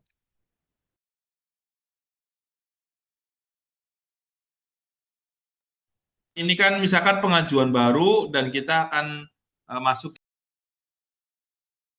Silakan Bu Syarifah. Izin Bapak, ini kan saya sudah punya akun si halal, cuma kemarin kita dari self declare. Nah, ini gimana ya Pak supaya saya bisa mengubah itemnya? Mohon ininya Pak. Nggak ada masalah kan Ibu. Jadi kan kalau Ibu kemarin pengajuannya self declare, kemudian Iya. Ibu akan mengajukan produk reguler, berarti Ibu cuma masuk ke pengajuan reguler ini. Pengajuan reguler itu di bagian mananya Pak? Saya klik Pak soalnya. Ibu lihat tampilan Zoom nggak? Lihat Pak. Yang ini Bu, pengajuan reguler yang tadi saya klik. Ini kan pengajuan self declare ini reguler. Di bagian saya nggak ada ini Pak, hanya ada verbal informasi sertifikat self declare, cek data pengajuan sama verbal self declare. Role-nya Ibu pendamping, Pak. akunnya akun P3H atau akun pelaku usaha? Oh, berarti di akunnya ya Pak? Ya, Ibu harus bisa membedakan dong. Pak. Iya. Ini atau buat baru gimana ini Pak? Iya, kalau Ibu sebagai pelaku usaha ya berarti harus bikin baru. Ibu jangan samakan sebagai akun pendamping P3H ya. Siap, Berbeda Bapak. dong. Ya. Terima kasih, berarti buat baru Ya. dulu ya Pak. Pak, bukannya kita sebagai pendamping atau penyeliap juga harus punya akun si halal ya Pak? Itu gimana Pak? Kalau saya kan juga sama tuh, role-nya pendamping. Kalau role-nya berubah jadi penyeliap itu bagaimana? Ibu Bapak, pendamping P3H dengan penyelia kan berbeda. Kalau Ibu Bapak adalah penyelia, berarti Ibu Bapak kan sebagai pelaku usaha. Sedangkan kalau pendamping P3H itu kan orang yang melakukan verifikasi self declare.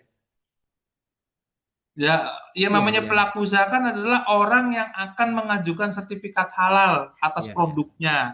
Sedangkan kalau pendamping P3H kan dia yang melakukan kelengkapan data verifikasinya. Betul. Jadi kalau di dalam pelatihan ini berarti Bapak Ibu harus membuat akun sebagai pelaku usaha. Begitu. Oke, ya, tadi maksud Ibu Syarifah itu kan role-nya aja adalah kita sekarang dan pertanyaan saya pun adalah role-nya kan sekarang saya pendamping P3H gitu ya. Kalau nanti kan kita sebagai penyelia gitu, kita juga harus punya akunnya juga kan Pak. Nah, pertanyaan saya adalah kalau yang pelaku usaha, oke, saya paham gitu Pak, ada pengajuan reguler dan sebagainya gitu. Tapi kalau untuk yang sebagai role mengganti dari pendamping ke penyelia itu bagaimana Pak? Gitu, maksudnya itu sih pertanyaannya. Role kan akunnya berbeda Bapak. Akunnya berbeda ya. Antara akun pelaku usaha dengan akun pendamping P3H. Saya tidak paham maksudnya mengganti role peran itu bagaimana ya maksudnya? Jadi gini Pak, kalau kan kita untuk melakukan verbal, kita kan masuk ke akun kita ya sebagai pendamping. Di sana ada role, ada username, ada role kita adalah pendamping atau pendamping P3H gitu. Itu kita untuk melakukan verbal di self declare gitu. Nah, apakah nanti di pengajuan reguler ini kita nggak ada melakukan verval lagi, Pak? Nah, kalau ada kan berarti kita harus punya akun sebagai penyelia, begitu kan ya? Jadi self declare dengan reguler berbeda, Bapak. Oke, ya. Kalau self declare itu kan yang melakukan pengecekan itu namanya pendamping P3H. Kalau reguler kan yang melakukan pemeriksaan itu namanya lembaga pemeriksa halal atau auditor. Ya tentu saja berbeda. Kalau ini kan yang ditampilkan adalah akun dari pelaku usaha. Kita nggak ada role begitu di sini. Oke, berbeda ya. Berarti kita nggak perlu punya akun dengan role sebagai penyelia gitu, Pak ya? Nggak perlu ya? Nggak perlu, nggak ada. Oh, oke, siap. Dan ya sebetulnya Pak, ini ya harus saya ingin menyampaikan bahwa Bapak Ibu kan posisinya sebagai penyelia halal. Berarti kan pelaku usaha yang mengajukan. Nah, sedangkan yang nanti akan memeriksa dokumen dan sebagainya itu adalah pihak yang berbeda. Siapa itu? Lembaga pemeriksa halal. Nah, sebetulnya di dalam konteks self declare kan juga sama. Nggak boleh yang namanya kita bikin dokumen sendiri, terus kemudian ngaudit sendiri, itu sama BPJPH juga pasti akan berbeda. Sehingga role-nya ya berbeda, gitu ya, secara tugasnya. Misalkan ibu bapak nanti akan jadi auditor halal, kemudian ibu bapak mengajukan produknya sendiri, itu kan juga akan telak, itu nggak boleh. Mengaudit atas pengajuannya sendiri itu nggak boleh. Bahkan di dalam LPH itu harus LPH-nya silang. Misalkan bapak ibu bekerja di salah satu LPH sebagai auditor halal, kemudian bapak ibu akan juga mengajukan produknya sendiri, itu harus menggunakan LPH yang lain. Karena itu ada namanya etika ketidakberpihakan. Nah, mungkin itu juga sebagai pemahaman ya. Jadi gitu. Nah, baik Ibu Bapak, waktunya nggak panjang, saya izin lanjut. Jadi setelah tadi kita pengajuan reguler, baru ataupun pengembangan, saya tadi sudah menjelaskan dari awal terkait beberapa data-data yang harus disiapkan untuk data pengajuan, komitmen tanggung jawab, bahan, proses produk, sampai dengan pemantauan dan evaluasi. Nah, sebetulnya yang Bapak Ibu kerjakan itu tinggal nanti di input di sini. Data pengajuan namanya di input. Tadi saya sudah menjelaskan ya, saya pikir ini juga nggak sulit ya. Kemudian komitmen dan tanggung jawab, tadi kan ada 3 ya, mulai dari komitmen tanggung jawab, membuat tim manajemen halal, ada membuat poster dan sebagainya, nanti sama juga. Kemudian menginput bahan, tadi ada daftar bahan kemasan, kan di sini ada 3 jenis ya, menambahkan daftar bahan, ada daftar bahan, ada kemasan, ada cleaning agent. Nah, terkait dengan ada bahan yang bersertifikat halal dan bahan yang tidak bersertifikat halal, bagaimana ketika menginput bahan yang tidak bersertifikat halal seperti COE, nanti Bapak Ibu boleh menggunakan yang tabel Excel. Nanti di panduan ada juga, lengkap ya. Kemudian daftar nama produk, saya pikir ini mudah juga. Catatan pembelian, ya karena sudah dipersiapkan, jadi tinggal nambah-nambah saja, nggak susah. Makanya dari awal saya sarankan, jangan menginput satu-satu Bapak Ibu. Buat dulu, baru nanti diinput. Ya. Formulir pemeriksaan bahan juga sama. Kemudian masuk ke proses. Proses itu ada layout, denah ruang produksi, kemudian catatan penyimpanan, dan lain-lain. Nah, ini kan sebetulnya sama persis dengan template manual SJPH yang sudah dibagikan. Yang membedakan adalah kalau itu adalah template yang bisa kita edit sesuai dengan proses bisnis. Kalau ini adalah satu platform yang sebetulnya memang memudahkan. Ya. Nah, kemudian di sini ada produk, mulai dari pemetaan produk ya, mapping antara produk dan pabrik. Kalau pabriknya cukup satu ya mudah. Kemudian yang berikutnya adalah pemantauan dan evaluasi. Jadi pemantauan dan evaluasi itu ada beberapa menu seperti upload dokumen lainnya. Pak Aldo, kalau misalkan kita mau menginput SOP dan sebagainya di mana? Di upload dokumen lainnya. Pak, kita sudah menerapkan ISO di mana? Di sini. ataupun dokumen-dokumen yang relevan. Pak, kita itu pengen menjelaskan kepada tim verifikator bahwa produk kita itu berhubungan dengan makanan minuman, sehingga kita ingin mengajukan sertifikat halal, ajukan di dokumen lain-lain.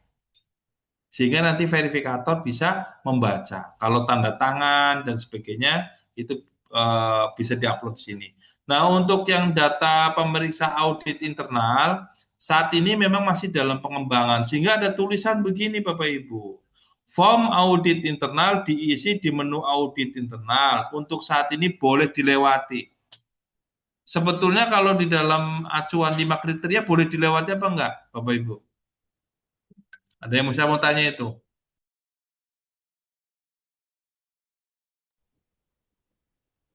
Tidak boleh Pak, harus ada internal audit baru diajukan sertifikat halal. Ya, berarti kan lampiran audit internal harus ada kan ya Pak? Maka kalau kita sudah buat, uploadnya di mana? Di sini Pak. Upload dokumen lain-lain. Nah, kira-kira sampai sini poinnya menangkap ya. Oleh karena itu, ketika Bapak Ibu berpikir, Pak ini kan berarti dokumen manual SJPH-nya bisa di-download, bisa, tetapi menjadi kurang sempurna kalau kesimpulan saya. Sehingga ada baiknya Bapak Ibu tetap harus membuat manual SJPH yang lebih lengkap, kemudian bisa di-upload di dokumen lainnya. Karena kalau nanti hasil generate yang sistem si halal, ini menurut saya kurang bisa menggambarkan secara lengkap terkait implementasi SJPH. Baik, demikian mungkin. Sebentar Bapak Ibu.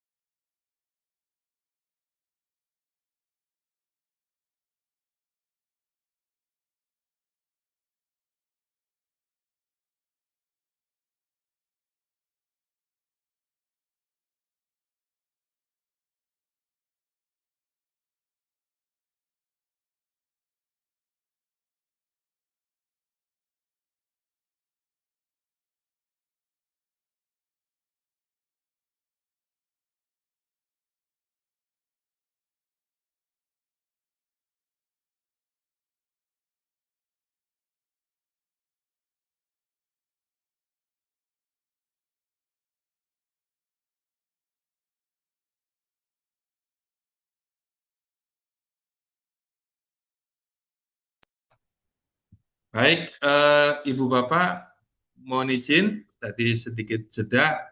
Ada yang mau ditanyakan? Silakan. Pak mau tanya Pak. Ya, silakan Pak. Pak mau tanya tadi kalau yang dari si halal kan kurang oke. Kalau misalnya bagian proses sama produknya tidak diisi, tapi langsung upload di dokumen kelengkapan SJPH lengkap dari perusahaan, memungkinkan nggak ya Pak? Saran saya tidak demikian, karena tetap harus di-input. Oke. Nah, kalau kita tidak menginput itu oleh tim verifikator dianggap tidak lengkap. Itu Tapi yang diproses sama produknya apakah harus di-input lengkap atau kayak cuman hanya satu supaya lolos cek administrasi aja Pak? Saran saya ya semuanya di-input Pak.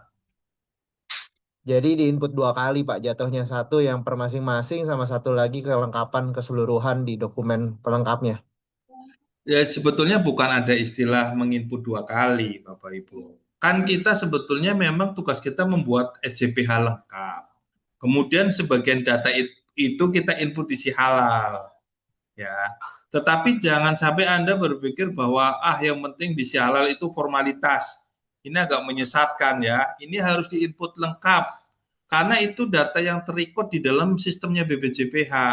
Kalau yang lampiran itu saya khawatir itu kan tidak terekam. Oke, clear Pak. Terima kasih.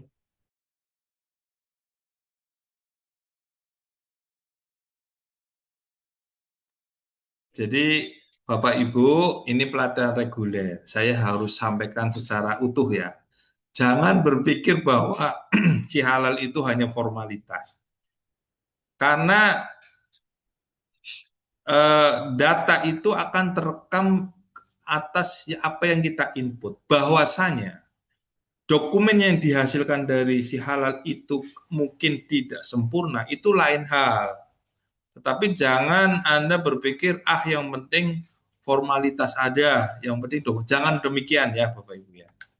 Silakan yang lain, Bu Sarifah sama Bu Diah ya.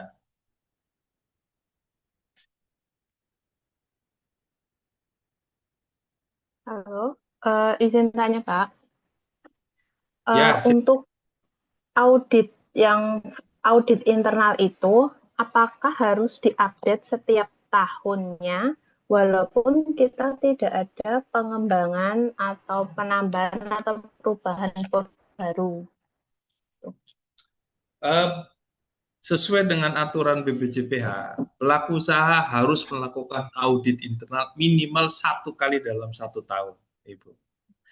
Nah, saat ini meskipun tidak ada pengembangan ataupun pengajuan ya, tapi minimal dilakukan 1 kali dalam 1 tahun. Nah, memang saat ini fitur untuk audit internal itu belum ada, Ibu. Terus bagaimana nih Pak Aldo caranya? Gampang, nggak usah dibikin susah. Ibu, Bapak tetap melakukan audit internal sesuai dengan checklist audit yang sudah dibagikan. Hasil dari berita acara audit internal itu di-emailkan saja saat ini ke BPJPH. Yang penting kewajiban kita tuntas dulu. Karena memang sistemnya belum ada mekanismenya. Demikian Ibu. Oh ya, baik Pak, clear. Yang lain silakan. Ini yang belum absen masih ada waktu 4 menit ya, Ibu Bapak. Pak, izin bertanya. Boleh. Pak, pada saat pembuatan akun si halal, itu untuk email dan nomor teleponnya, apakah harus sesuai dengan NIB, Pak? Terima kasih. Email dan nomor teleponnya tidak harus sesuai dengan NIB, Ibu. Boleh berbeda. Oh, boleh berbeda ya, Pak. Baik, Pak. Terima kasih, Pak. Baik. Silakan Pak Awan Pradana. Pak izin tanya, agak melenceng ya Pak ya tapi.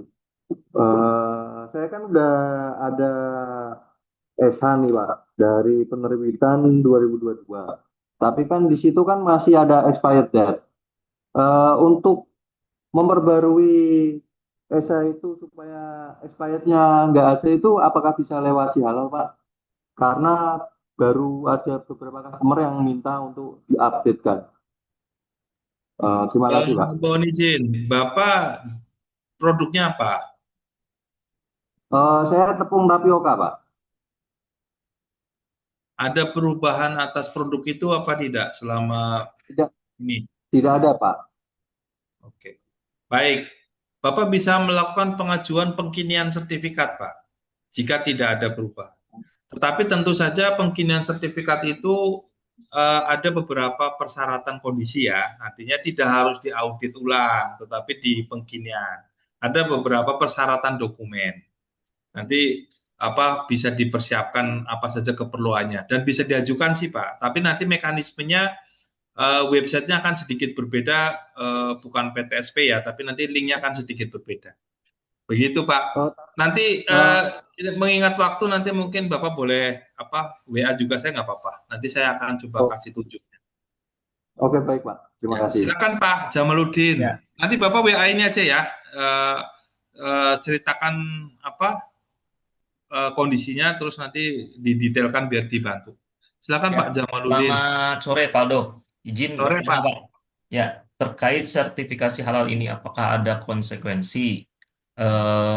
Misal kita ada penambahan bahan atau menu, tapi kita tidak daftarkan lagi ke mana atau kita tidak dilakukan audit lagi, apakah ada konsekuensi dari pihak BPJPH atau apakah sertifikasi halalnya dicabut atau dihentikan atau gimana itu Pak? Coba. Maksudnya berarti Bapak sudah punya sertifikat halal tetapi ada produk penambahan. Ketika itu nggak didaftarkan kembali, apakah ada konsekuensi? Begitu maksudnya Pak? Iya betul Pak. Oke. Bahwa di dalam aturan regulasi jelas Pak, semua produk yang beredar wajib bersertifikat halal. Ketika Bapak memiliki satu produk baru, tetapi itu tidak diajukan pengembangan produk, nggak ada masalah. Tetapi Bapak nggak boleh mencantumkan sertifikat halal yang sebelumnya. Jadi sertifikat halal yang sebelumnya diajukan itu ya hanya untuk produk itu. Nah, bila mana nanti pada saat ada pemeriksaan BPJPH ternyata Bapak ditemukan, loh ternyata produk barunya Bapak belum bersertifikat halal, tentu nanti ada konsekuensinya. Konsekuensi itu ada beberapa yang saat ini diatur. Yang pertama adalah surat peringatan, teguran ya, kemudian nanti ada administratif denda sampai dengan tidak boleh beredar. Khusus untuk produk yang tidak dilakukan pendaftaran. Nah, itu yang diatur dalam regulasi. Tetapi secara teknis saya kurang paham, Pak. Apakah BPJPH sudah mendetailkan itu, tetapi memang ada beberapa case yang memang sudah ada peringatan. Begitu, Pak. Ya, baik, makasih Pak. Ya. Bapak Ibu, saya mohon izin karena waktunya sudah habis ini ya. Saya sebetulnya senang sekali berdiskusi banyak. Ini ada Bu Yolanda dan sebagainya. Bu Yolanda nanti boleh via WA dulu ya, Pak Ramadian juga. Nah, Bapak Ibu, saya sebagai perwakilan dari Pro Halal ya, salah satu divisi konsultasi, insya Allah kami punya banyak portofolio pengalaman.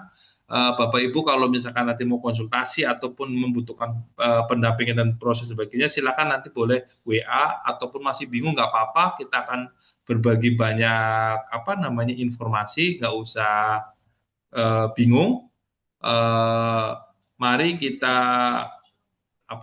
bangun semangat. Yang dibangun adalah sertifikat halal itu mudah. Yang kedua adalah saya punya satu spirit bahwa sertifikat halal itu jangan dimaknai sebagai beban saja, tetapi sertifikat halal itu harus dijadikan satu momentum untuk meningkatkan daya saing. Jadi jangan hanya cuma ngurus sertifikat halal kalau nggak punya impact terhadap peningkatan bisnis kita. Harusnya sertifikat halal itu harus punya peningkatan daya dongkrak terhadap kualitas, terhadap tentu pada akhirnya adalah penjualan ya. Oleh karena itu mudah-mudahan apa yang saya sampaikan bermanfaat. Saya juga mohon maaf bila ada yang kurang sempurna. Saya mohon dimaafkan. Saya akhiri. Assalamualaikum warahmatullahi wabarakatuh. Waalaikumsalam.